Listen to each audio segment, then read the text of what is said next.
selamat pagi jemaat Tuhan. Haleluya, mari sama-sama kita bertepuk tangan bagi Dia. Allah sumber sukacita kita. Haleluya, terima kasih Tuhan. Kami mau bersorak-sorai bagi nama-Mu Yesus. Mari sama-sama kita tepuk tangan.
Kami mau terus memuji nama-Mu Tuhan, meninggikan nama-Mu. Setiap hati kami percaya pada-Mu Yesus. Haleluya.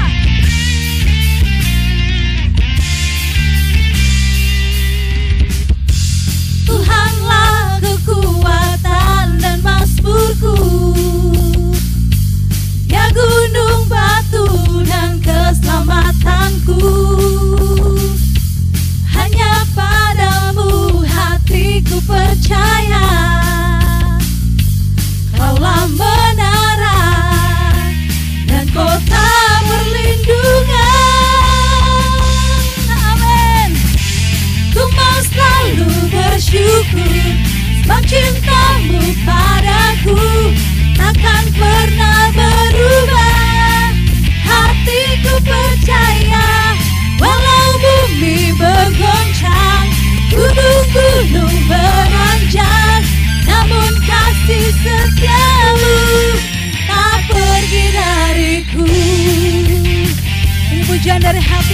Tuhan.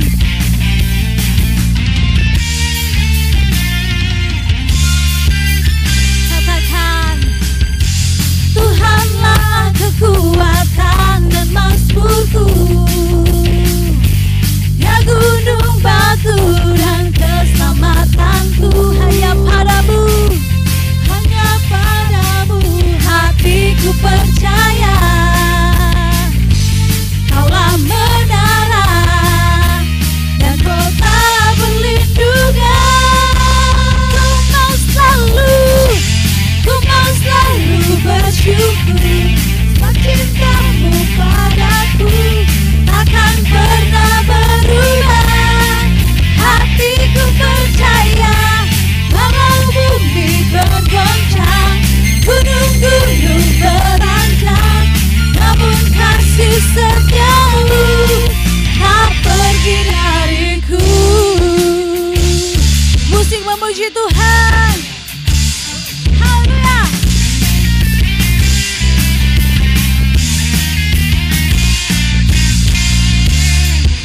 Terima kasih Tuhan. Kami bangga memiliki Allah seperti-Mu.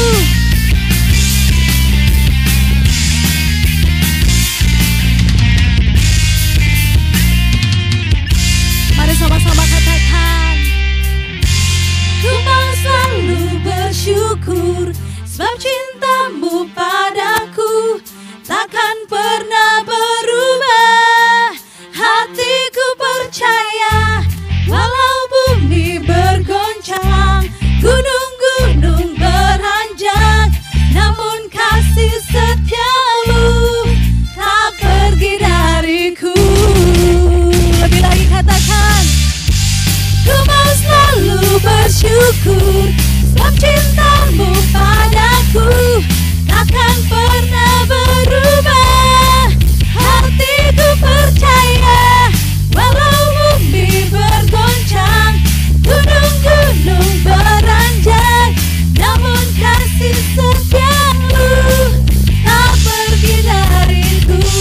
Ku mau selalu bersyukur, amin. Cintamu padaku takkan pernah berubah. Hatiku percaya, walau bumi bergoncang, gunung-gunung beranjak, namun kasih setiamu tak pergi dariku. Kasih setiamu tak pergi dariku. Kasih setiamu, kasih setiamu tak pergi dariku. Haleluya. Terima kasih Yesus.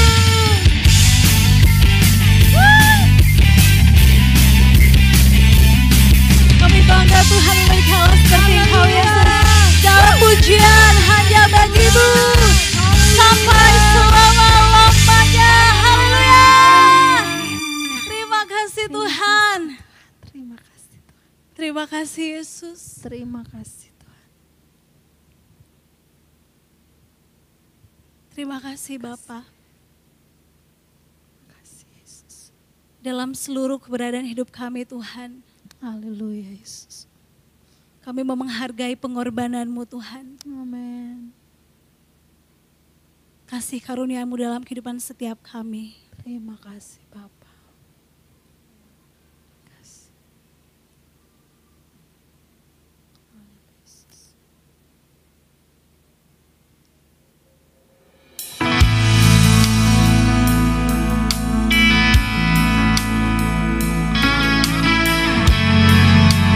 Terima kasih Yesus.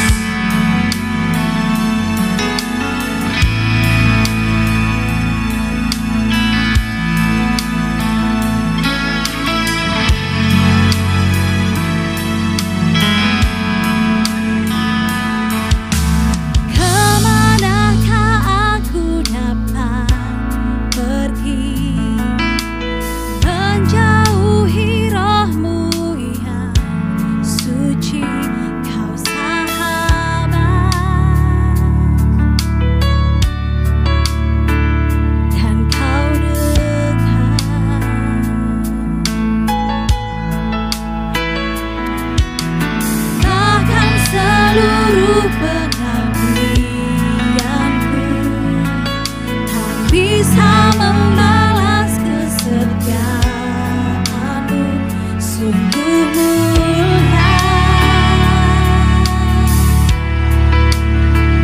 dan berharga. Kami angkat kami Tuhan, sungguh besar pengorbananmu bagiku, terlalu dalam untuk dimengerti, sungguh besar, sungguh indah yang kau pikirkan tentangku, tak terselami bagiku,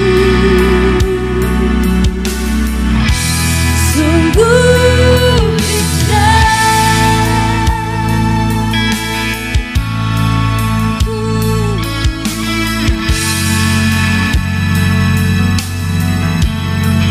Sama-sama katakan, bahkan seluruh pengabdianku tak bisa membalas kesetiaanmu, sungguh mulia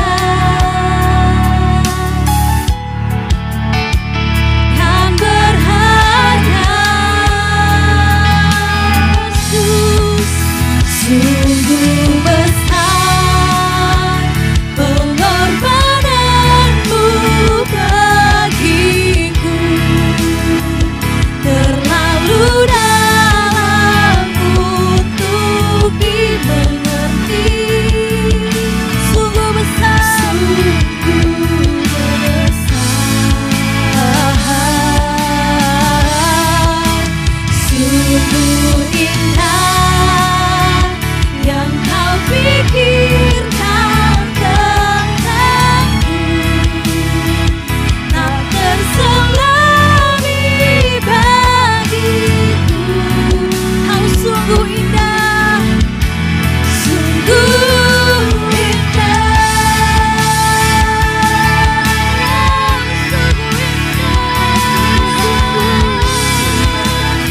Kau yang terindah dalam hidup kami Tuhan. Tiada Allah yang seperti Engkau Yesus.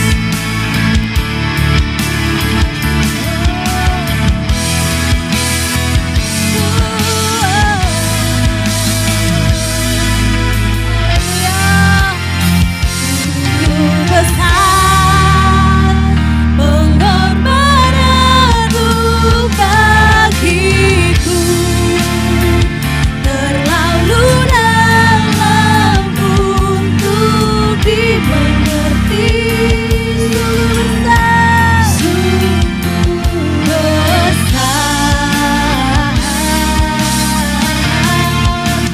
sungguh indah yang kau pikirkan tentangku. Amin. Tak terselami bagiku,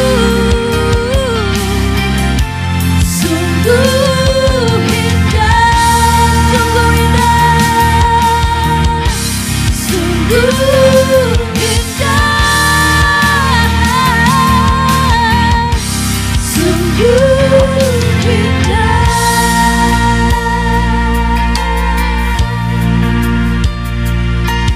Terima kasih Yesus. Kami siap untuk mendengarkan firman-Mu Bapa.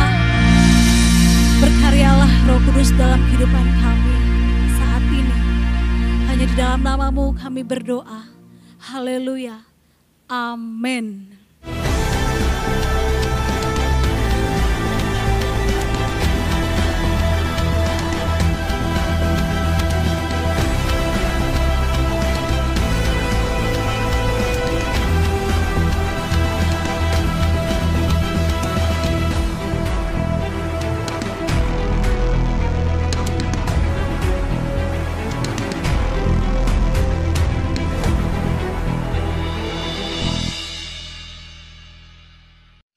rasa jarang ada orang yang tidak pernah mendengar merek Gillette. Produk dengan merek ini hanyalah produk yang sederhana. Bukan produk yang canggih seperti handphone atau komputer. Ya, pisau cukur adalah barang yang murah. Bukan barang yang mahal seperti mobil sport. Namun jangan anggap remeh perusahaan Gillette yang memproduksi barang yang dengan mudah kita peroleh di toko-toko kelontong ini. Mengapa? Karena ia merupakan salah satu perusahaan yang disebut oleh Jim Collins, seorang pakar dalam dunia manajemen yang sangat disegani di dunia, sebagai perusahaan yang hebat. Hebat. Sebab perusahaan ini mampu memimpin pasar. Hebat. Sehingga kata Gillette bukan sekadar suatu merek dagang. Namun begitu besar pengaruhnya sehingga orang menyebut semua pisau cukur sebagai Gillette atau Gillette. Sehingga apapun merek pisau cukur itu orang akan tetap menyebutnya sebagai Gillette. Artinya merek ini sudah sedemikian melekatnya dalam pikiran orang. Sehingga semua pisau cukur seakan-akan identik dengan Gillette atau Gillette. Apakah yang menjadikan perusahaan ini hebat? Berdasarkan penelitiannya, Jim Collins menemukan ada 7 faktor. Hal tersebut ia tulis dalam bukunya yang menjadi salah satu buku bestseller di dalam dunia manajemen. Buku yang diberinya judul Good to Great atau dari baik menjadi hebat. 7 faktor yang mengakibatkan perusahaan-perusahaan yang baik, good companies, meningkat menjadi perusahaan-perusahaan yang hebat alias great companies. Salah satunya adalah perusahaan Gillette tadi. 7 faktor. Dengan faktor pertama yaitu faktor kepemimpinannya. Kepemimpinan yang diistilahkan oleh Jim Collins sebagai kepemimpinan tingkat 5. Level 5 leadership. Artinya kalau sebuah perusahaan dipimpin oleh seorang pemimpin tingkat 5, maka perusahaan tersebut bukan hanya bertahan hidup. Bukan hanya biasa-biasa. Bukan hanya baik. Namun akan menjadi perusahaan yang hebat. Artinya kalau suatu keluarga dipimpin oleh seorang pemimpin tingkat 5, maka rumah tangga tersebut tidak akan berjalan biasa-biasa. Bukan sekadar keluarga yang bertahan hidup. Bahkan bukan hanya baik. Namun rumah tangga yang sangat bahagia. Alias hebat. Hal ini berlaku baik bagi lembaga pro-laba atau pro-profit seperti perusahaan. Ataupun lembaga nirlaba atau non-profit seperti rumah tangga, yayasan, dan organisasi apapun juga termasuk masyarakat dan bangsa. Apakah kepemimpinan tingkat 5 tersebut? Dalam penelitian yang ia lakukan selama 5 tahun, Jim Collins menyimpulkan bahwa kepemimpinan tingkat 5 adalah kepemimpinan yang diwarnai dengan kombinasi antara kerendahan hati dan keteguhan hati dalam upaya untuk mencapai yang terbaik. Kombinasi ini adalah sangat langka. Sebab kebanyakan orang yang rendah hati tidak memiliki semangat yang kuat untuk mencapai yang terbaik bagi lembaga yang ia pimpin. Orang tersebut akan berkata, ya sudahlah begini saja sudah cukup, sudah lumayan. Sebaliknya orang yang memiliki dorongan yang kuat untuk mencapai hasil yang terbaik, acap kali tidak hidup dengan rendah hati. Alias ia hidup dengan angkuh. Ngotot semaunya sendiri dan memandang remeh orang lain. Ia merasa bahwa dirinya sedemikian hebatnya. Sehingga di matanya orang lain adalah tidak ada. Itu sebabnya kombinasi antara kerendahan hati dan keteguhan hati adalah kombinasi yang langka. Apabila kedua sikap tersebut, kerendahan hati dan keteguhan hati ada di dalam diri seseorang, maka ia akan menjadi pribadi yang diistilahkan oleh Jim Collins sebagai a level 5 leader. Seorang pemimpin tingkat 5. Seorang pemimpin yang mengakibatkan apa saja yang ia pimpin. Baik itu perusahaan, rumah tangga, ataupun masyarakat akan dalam keadaan yang hebat alias sejahtera. Sikap rendah hati dan teguh hati seperti itulah yang dikehendaki Allah ada dalam diri kita. Di dalam era perubahan seperti sekarang ini. Sikap yang harus ada di dalam diri semua orang. Di dalam menghadapi era new normal. Normal yang baru.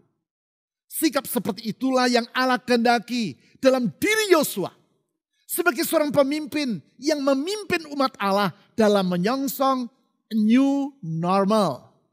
A new normal.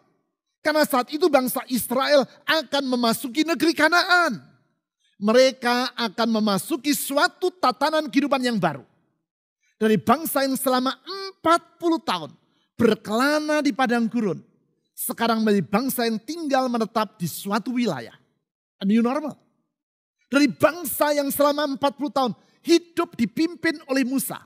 Sekarang menjadi bangsa yang dipimpin oleh Yosua. Seorang pribadi yang memiliki latar belakang dan usia yang berbeda dengan Musa. A new normal. Dari bangsa yang selama 40 tahun hidup di padang gurun dipelihara oleh Tuhan dengan makanan dari sorga yang disebut sebagai mana. Sekarang menjadi bangsa yang harus bercocok tanam untuk memenuhi kebutuhan hidup mereka. A new normal.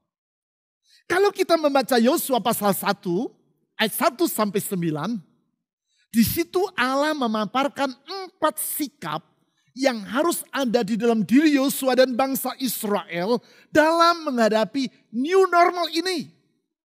Sikap yang pertama yaitu visioner. Mampu memandang masa depan dengan cakrawala pikir yang luas dan tanpa takut. Hal itu ditulis di ayat 1 sampai 4. Sikap yang kedua adalah rendah hati. Ditulis di ayat 5. Sikap ketiga adalah tabah atau hati yang teguh. Ditulis di ayat 6 sampai 9. Sikap keempat yaitu sikap bertanggung jawab. Juga ditulis di dalam ayat 6 sampai 9. Sikap pertama, visioner, sudah kita pelajari minggu yang lalu. Sikap kedua dan sikap ketiga, kombinasi yang membentuk kepemimpinan tingkat 5, yaitu sikap rendah hati dan sikap teguh atau tabah hati, akan kita pelajari hari ini dan minggu depan. Kemudian kita lanjutkan dengan mempelajari sikap yang keempat, yaitu sikap bertanggung jawab pada minggu selanjutnya. Hari ini kita akan mempelajari sikap rendah hati. Seperti yang tersirat di dalam ayat 5. Mari kita baca ayat tersebut dengan membacanya mulai dari ayat 1. Yosua pasal 1 ayat 1 sampai 5. Sesudah Musa hamba Tuhan itu mati, berfirmanlah Tuhan kepada Yosua bin Nun, abdi Musa itu, demikian. Hambaku Musa telah mati. Sebab itu bersiaplah sekarang, seberangilah sungai Yordan ini. Engkau dan seluruh bangsa ini menuju negeri yang akan kuberikan kepada mereka. Kepada orang Israel itu. Setiap tempat yang akan diinjak oleh telapak kakimu, kuberikan kepada kamu. Seperti yang telah kujanjikan kepada Musa. Dari padang gurun dan gunung Libanon yang sebelah sana itu, sampai ke sungai besar, yakni sungai Efrat. Seluruh tanah orang Het. Sampai ke laut besar. Di sebelah matahari terbenam. Semuanya itu akan menjadi daerahmu. Di dalam ayat-ayat ini Tuhan mengajak Yosua untuk hidup memandang ke depan. Hidup dengan cakrawala pikir yang luas. Dan menghadapi hari esok tanpa rasa takut. Itulah sikap yang visioner. Sekarang ayat 5. Seorang pun tidak akan dapat bertahan menghadapi engkau seumur hidupmu.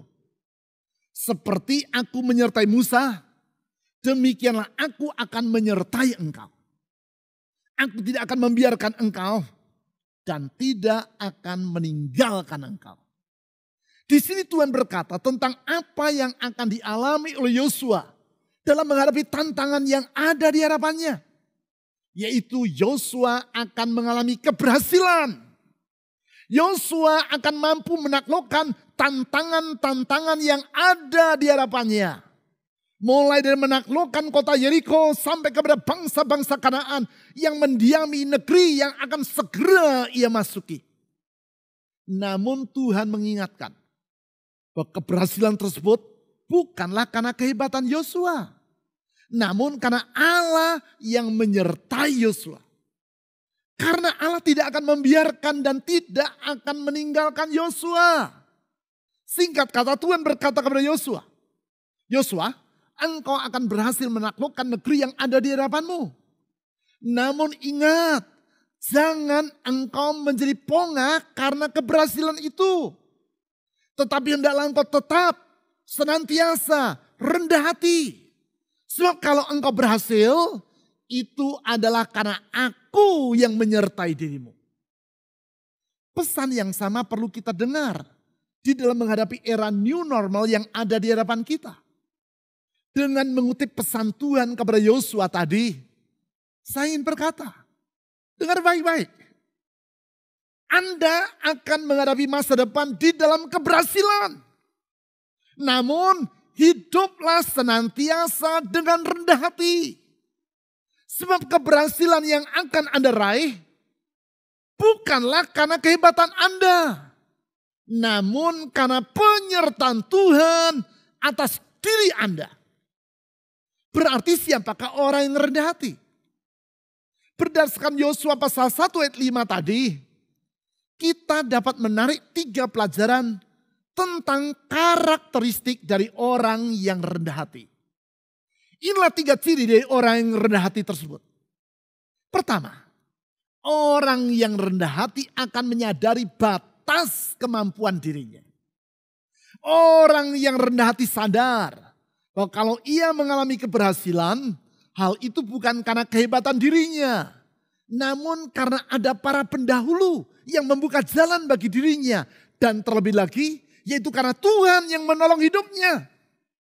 Hal ini Tuhan sampaikan di ayat 5 dengan berkata, seperti aku menyertai Musa, demikianlah aku akan menyertai engkau. Artinya Tuhan berkata, Yosua, kalau engkau dan bangsa Israel sekarang tiba di perbatasan negeri Kanaan, hal itu adalah karena Musa telah memimpin kalian sampai di sini. Terlebih lagi karena aku telah menyertai Musa. Oleh karena itu janganlah kalian menjadi takabur. Benarlah kata presiden kita yang pertama, Bung Karno, 60 tahun yang lampau. Yaitu ketika dalam peringatan Hari Pahlawan di tahun 1961, ia berkata, bangsa yang besar adalah bangsa yang menghormati jasa pahlawannya.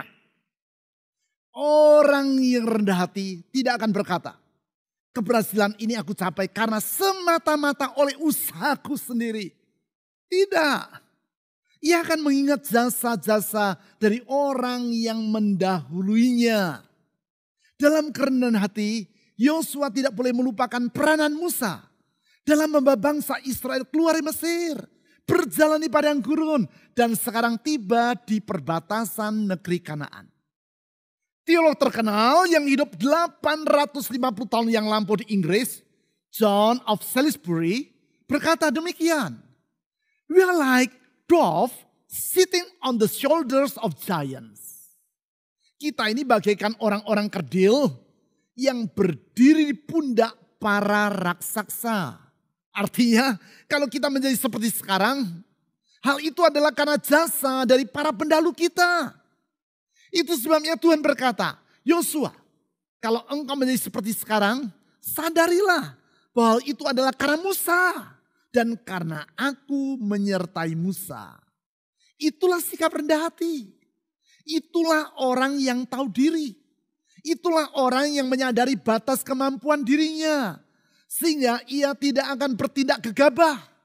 Ia tidak akan menepuk dada dan beranggapan bahwa apa yang ia capai adalah karena kehebatan dirinya. Sikap ini akan mengakibatkan kita lupa diri dan bertindak sembrono. Tindakan sembrono yang akan menyebabkan penyesalan. Tindakan sembrono seperti yang menguasai hati Kapten Edward Smith, nakoda kapal Titanic yang sudah saya ceritakan 2 bulan yang lalu. Dalam rasa angkuh, ia mengabaikan peringatan dari kapal-kapal lain bahwa jalur pelayaran yang akan ia tempuh, yaitu dari Southampton di Inggris ke kota New York di Amerika, saat itu sangat berbahaya. Karena pada jalur di lautan Pasifik tersebut terdapat banyak bongkahan-bongkahan es. Sebaliknya dari memperhatikan peringatan tadi, Edward Smith justru memerintahkan kepada juru mesin agar memacu kapal Titanic dengan kecepatan penuh. Ia ingin membuktikan bahwa bukan hanya Titanic merupakan kapal penumpang terbesar pada zaman itu, tetapi juga tercepat di dunia.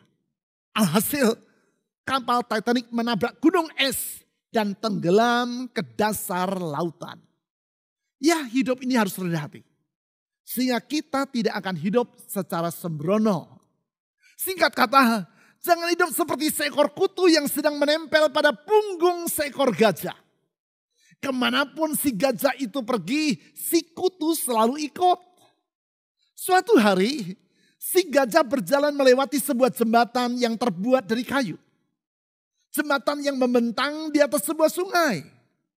Ketika sang gajah menginjakkan kakinya, maka jembatan itu bergetar dan mengeluarkan bunyi yang berderak-derik.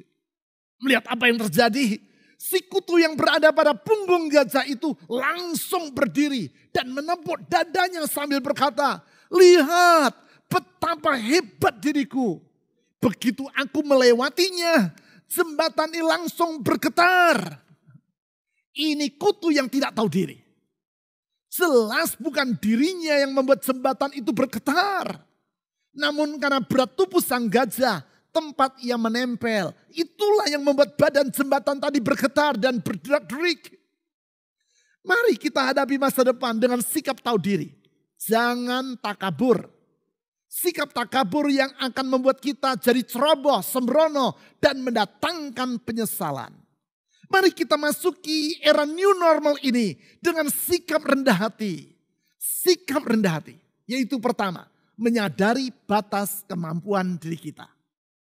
Ciri yang kedua dari sikap orang yang rendah hati adalah ia akan hidup bersandar pada Tuhan. Ia tidak akan bersandar pada kemampuan dirinya yang terbatas ataupun pada semua hal lain. Yang sangat memahami bahwa semua itu bersifat terbatas dan tidak abadi. Namun ia akan bersandar pada Tuhan yang kuasa, kasih dan kesetiaannya tidak terbatas. Hal itu Allah ingatkan kepada Yosua di ayat 5 tadi. Yaitu dengan berkata seperti demikian. Yosua pasal 1 ayat 5 kalimat kedua. Seperti aku menyertai Musa, demikianlah aku akan menyertai engkau. Aku tidak akan membiarkan engkau dan tidak akan meninggalkan engkau. Tuhan berkata, pertama, aku akan menyertai engkau. Aku yang kuasanya tidak terbatas. Yang telah menyertai Musa dengan berbagai mujizat dari sejak bangsa Israel masih di Mesir. Sampai mereka keluar di Mesir dan berjalan di padang gurun. Akan menyertai dirimu, Yosua. Tuhan berkata, kedua, aku tidak akan membiarkan engkau. Artinya, aku yang kasihnya tidak terbatas akan memedulikan engkau. Selanjutnya, Tuhan berkata, ketiga, aku tidak akan meninggalkan engkau. Artinya Allah berkata, Yosua, aku yang kesetiaannya tidak terbatas, tidak akan meninggalkan dirimu. Oleh sebab itu bersandarlah pada diriku. Ya, orang yang rendah hati akan bersandar pada Allah yang kuasa, kasih, dan kesetiaannya tidak terbatas. Bukan bersandar pada dirinya sendiri ataupun semua hal yang lain yang kemampuannya terbatas dan tidak abadi. Sebab bila kita bersandar pada semua yang terbatas, termasuk kemampuan kita sendiri, maka kita akan kecewa dan mengalami keruntuhan. Tetapi kalau di dalam memasuki new normal ini, kita bersandar pada Tuhan yang kuasa, kasih dan kesetiaannya tidak terbatas. Kita tidak akan dikecewakannya.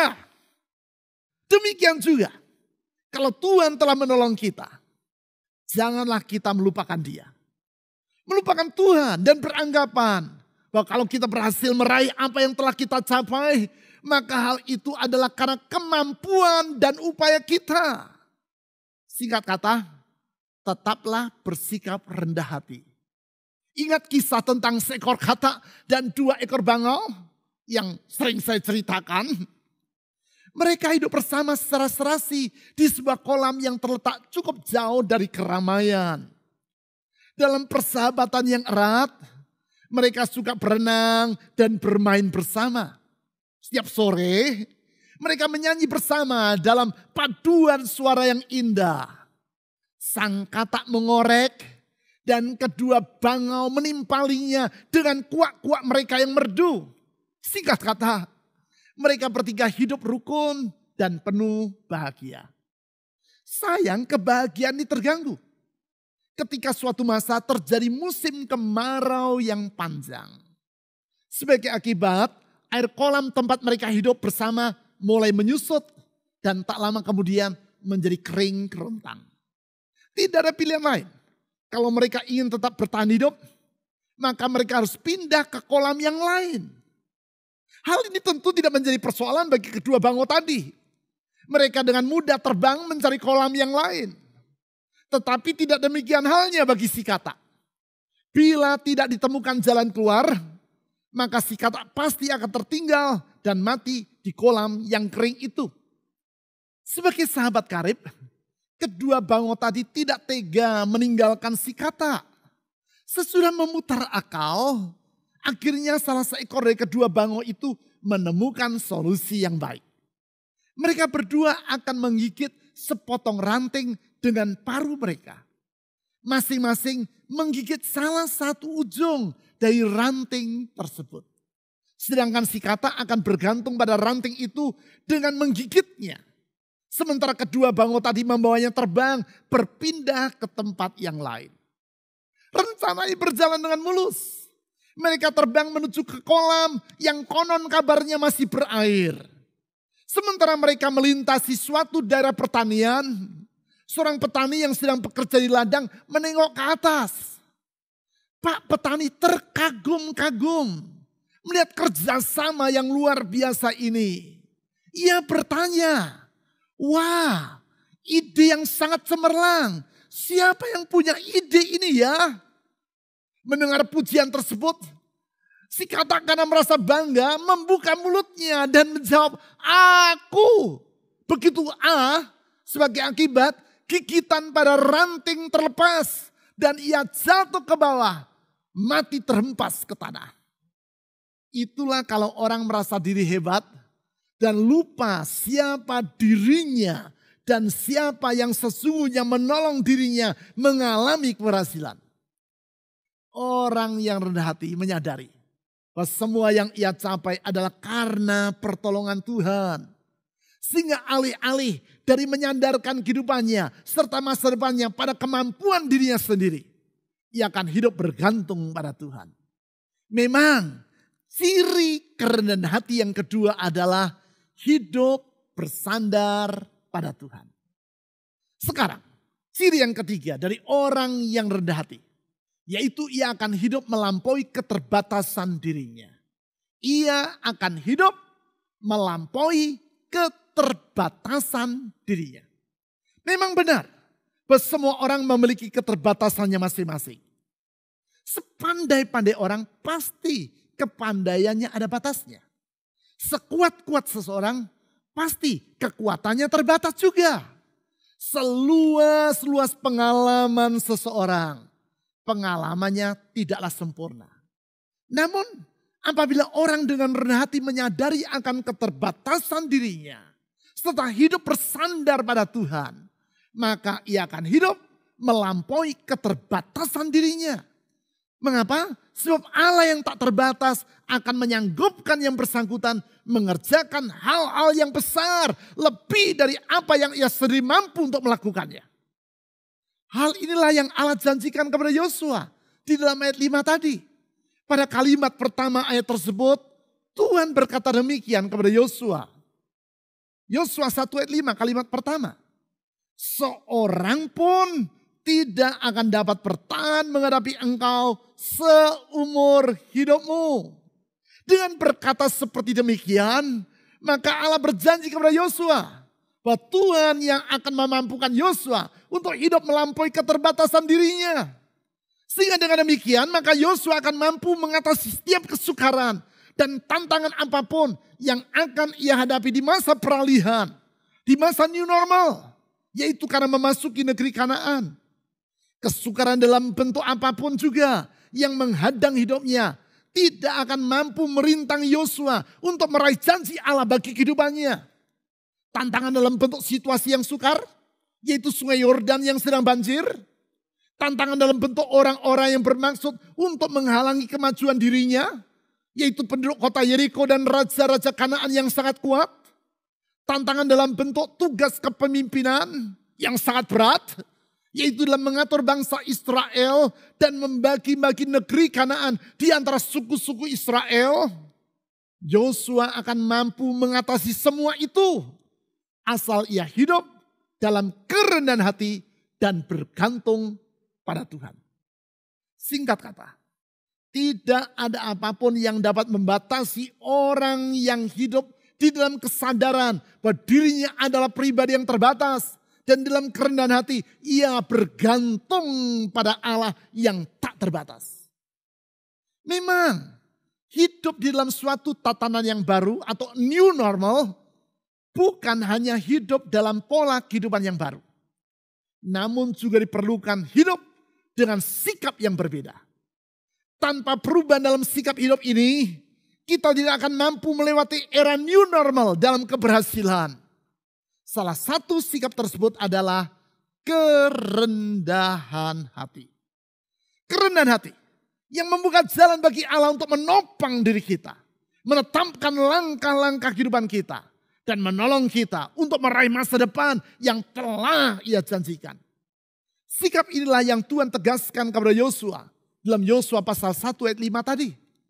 Sikap rendah hati yang bila disertai dengan keteguhan hati akan mengakibatkan kita hidup dalam kualitas kepemimpinan tingkat 5 atau level 5 leadership seperti yang diutarakan oleh Jim Collins tadi. Sikap merendahkan hati seperti itulah yang harus ada pada diri kita dalam menghadap kepada Tuhan dan mengalami pertolongannya.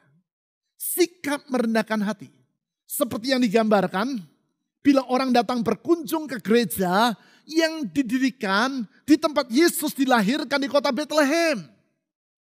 Apabila Anda pergi mengunjungi gedung gereja yang biasa disebut sebagai The Church of Nativity atau gereja tempat kelahiran Yesus di kota Bethlehem tersebut, salah satu objek yang menarik di sana adalah pintu masuknya. Berlainan dengan pintu masuk dari gedung-gedung gereja yang pada umumnya dibuat semegah mungkin, pintu masuk ke gedung gereja yang dibangun di atas goa tempat Yesus dilahirkan ini berukuran sempit dan dengan ambang pintu yang rendah. Sedemikian sempitnya sehingga pintu ini hanya dapat dilalui oleh satu orang saja. Sedemikian rendah ambang pintunya sehingga untuk melewatinya orang harus membungkuk diri. Sesungguhnya alasan mengapa pintu ini dibangun sedemikian sempit dan rendahnya adalah untuk tujuan keamanan dari isi gedung gereja tersebut. 500 tahun yang lampau, yaitu pada masa kota Yerusalem berada di bawah kekuasaan kerajaan Ottoman atau Turki pada masa sekarang. Untuk mencegah agar tentara Ottoman tidak memasuki gedung gereja itu dengan menunggang kuda, maka dengan sengaja pintu gedung gereja tadi diubah, dirombak menjadi sempit dan dengan ambang pintu yang rendah seperti sekarang. Namun dalam perjalanan waktu, akhirnya pintu itu disebut orang sebagai the door of humility atau pintu kerendahan hati. Disebut seperti demikian karena untuk melewatinya, yaitu untuk masuk ke dalam gedung gereja tadi, semua orang tanpa memandang latar belakang dari yang bersangkutan harus rela merendahkan diri dengan membungkukkan dirinya. Demikian juga untuk bertemu dengan Tuhan, mengalami pertolongannya yang memampukan kita untuk memasuki era new normal di dalam kemenangan. Kita perlu membungkukkan diri di hadapan Tuhan. Artinya kita harus hidup dalam kerendahan hati. Kerendahan hati yang berjalan seiring dengan kesadaran akan terbatasnya kemampuan diri kita. Kerendahan hati yang membuat kita hidup bersandar pada Tuhan. Kerendahan hati yang mengakibatkan kita dapat hidup melampaui keterbatasan diri kita. Kerendahan hati yang memungkinkan kita memasuki dan menjalani era new normal di dalam janji Tuhan. Yaitu seorang pun tidak akan dapat bertahan menghadapi engkau seumur hidupmu. Kerendahan hati yang membawa kita untuk hidup berkemenangan. Kerendahan hati yang akan menjadikan doa-doa kita kepada Tuhan tidak akan sia-sia. Kerendahan hati yang Tuhan Yesus sendiri telah contohkan melalui kerelaannya datang ke dunia dan menjadi sama dengan manusia. Kerendahan hati yang mengakibatkan Yesus rela mengorbankan dirinya sampai mati di kayu salib bagi kita manusia yang berdosa. Kerendahan hati yang menjamin masa depan kita yang indah di dalam kepastian. Mari kita berdoa. Tuhan Yesus, Engkau pribadi yang rendah hati. Engkau rela meninggalkan surga yang mulia, datang ke dunia dari manusia yang hina. Menderita sengsara sampai mati di kayu salib. Bagi kami manusia yang berdosa ini. Tuhan Yesus, kerendahan hatimu yang mengubah kehidupan kami. Menghapuskan masa lalu kami dan memberikan jaminan untuk masa depan kami. Ajar kami untuk hidup dalam kerendahan hati yang sama. Mencontoh teladanmu. Mengikuti jejakmu. Sebab kami sadar semakin kami hidup dalam kerendahan hati. Belas kasihan anugerahmu akan semakin melimpah dalam hidup ini. Sehingga melewati masa perubahan. Sehingga melewati masa peralihan. Sehingga melewati masa new normal ini. Kami tahu kalau Tuhan yang menyertai kami. Tiada apapun yang dapat merintangi kami. Sebaliknya di dalam pertolongan dan anugerah-Mu, kami akan meraih masa depan yang telah Tuhan janjikan. Itu sebabnya sekarang saya berdoa ya Tuhan Yesus bagi anak-anak-Mu. Bagi umat-Mu, bagi jemaat-Mu. Di dalam masa-masa perubahan dan peralihan ini. Sertai dan tuntun hidup mereka. Sehingga keberhasilan akan mendampingi hidup mereka. Keberhasilan akan mengikuti kehidupan mereka. Keberhasilan dalam rumah tangga, keberhasilan dalam usaha, keberhasilan dalam pekerjaan, keberhasilan dalam karier, keberhasilan dalam keuangan, keberhasilan dalam studi, keberhasilan dalam segala hal. Perlindungan dan pertolongan Tuhan dalam kesehatan. Tuhan memampukan anak-anak-Mu melewati masa perubahan ini dalam sukacita, berkat, dan kemenangan yang Tuhan telah sediakan. Karena sesungguhnya kami yakin orang yang rendah hati tidak ada apapun yang dapat membatasi dirinya untuk meraih hari depan yang Tuhan telah janjikan. Kepadamu yang penuh dengan kasih setia, kepadamu yang penuh dengan kuasa yang tak terbatas, dan yang kasihnya tetap untuk selama-lamanya itu. Saya menaikkan semua permohonan doa ini di dalam nama di atas segala nama, nama Yesus Kristus Tuhan. Amin. Jemaat Tuhan, kita akan mengakhiri ibadah kita saat ini. Mari kita angkat kedua tangan kita. Kita mau bersyukur untuk hari ini.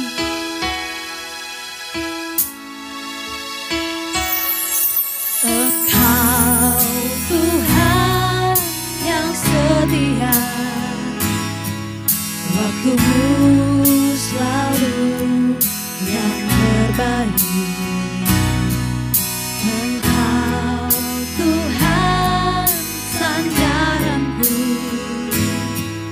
dan ku hanya kan berharap padamu. Kami mau katakan, Engkau Tuhan yang setia, waktumu selalu yang terbaik. Engkau Tuhan sandaranku, kami hanya berharap padamu. Ku hanya kan berharap padamu. Satu-satunya yang ku andalkan, satu-satunya yang ku percaya. Engkau sumber kekuatan, sumber pengharapan, sumber kedamaian. Satu-satunya yang ku andalkan, satu-satunya yang ku percaya. Engkau Tuhan memberkati, Tuhan penyembuhku, Tuhan pemulihku. Kami percaya padamu, Yesus. Amin. Kami mau lebih sungguh-sungguh lagi katakan,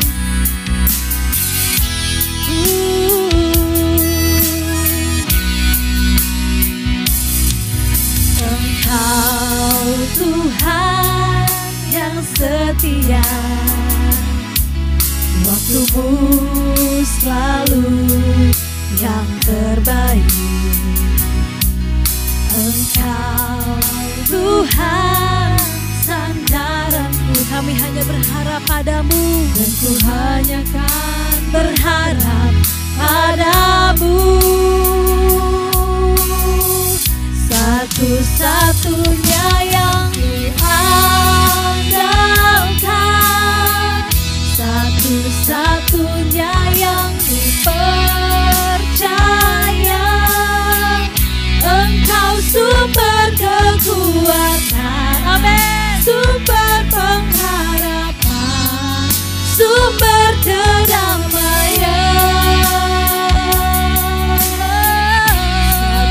Satu-satunya yang ku andalkan, Yesus. Satu-satunya yang ku percaya.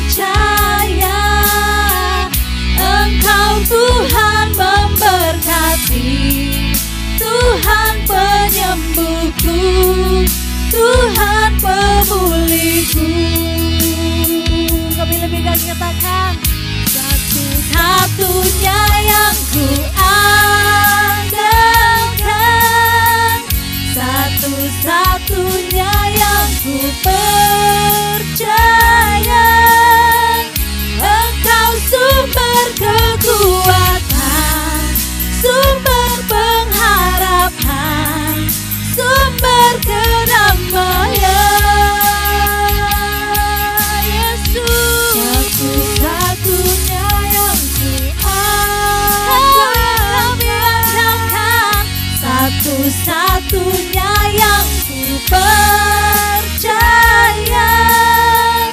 Engkau Tuhan memberkati, Tuhan penyembuhku, Tuhan pemulihku. Engkau Tuhan memberkati, Tuhan penyembuhku, Tuhan pemulihku. Oh Yesus.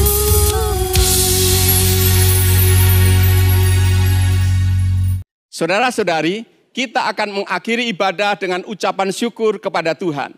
Mari kita berdoa.